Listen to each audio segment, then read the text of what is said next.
লক্ষ্য বড় উদ্যোগ রাজ্য সরকারের। আজ সল্টলেকের সিএফ ব্লকে অবস্থিত তপশিলি জাতি, তপশিলি উপজাতি, আদিবাসী ও অন্যান্য অনগ্রসর শ্রেণী উন্নয়ন বিত্ত নিগমের দপ্তর পরিদর্শনে এলেন মন্ত্রী ক্ষুদিরাম টুডু।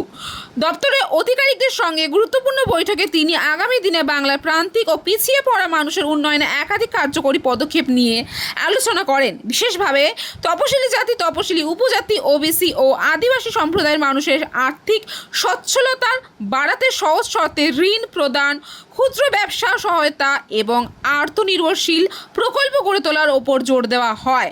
মন্ত্রী জানান, সমাজের এই বৃহৎ অংশকে আর্থিকভাবে শক্তিশালী করে তুলতেই রাজ্য সরকার আরও সক্রিয়ভাবে কাজ করবে, যাতে উন্নয়নের মূল স্রোতে সকলকে সামিল করা যায়।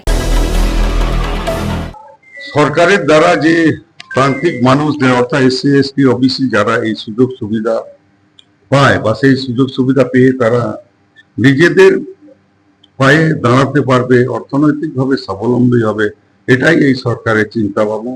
তার জন্য এই দপ্তরের যারা যেসব মানুষজন কাজের সুবিধা পাবে, বিভিন্ন লোন করে তারা ব্যবসা করবে, সেই সব বিষয়গুলো দেখার জন্য আজকে এই দপ্তরে আসা।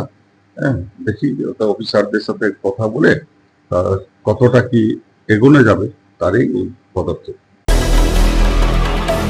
আমি তো এখনো এই নতুন মন্ত্রী হিসেবে মানে শপথ নিয়েছি, আর এই দপ্তরে আজকে এই প্রথম এলাম। আধিকারিকদের সাথে কথা বলি কিভাবে কি পজিশনে আছে, কাদেরকে দেওয়া যাবে, কাদেরকে দেওয়া যাবে না, সেই তথ্য জেনে আমি সেইভাবে কাজ করব। ক্যামেরায় অশোক পাইকের সাথে আমি রিঙ্কি, নিউজ কলকাতা 24।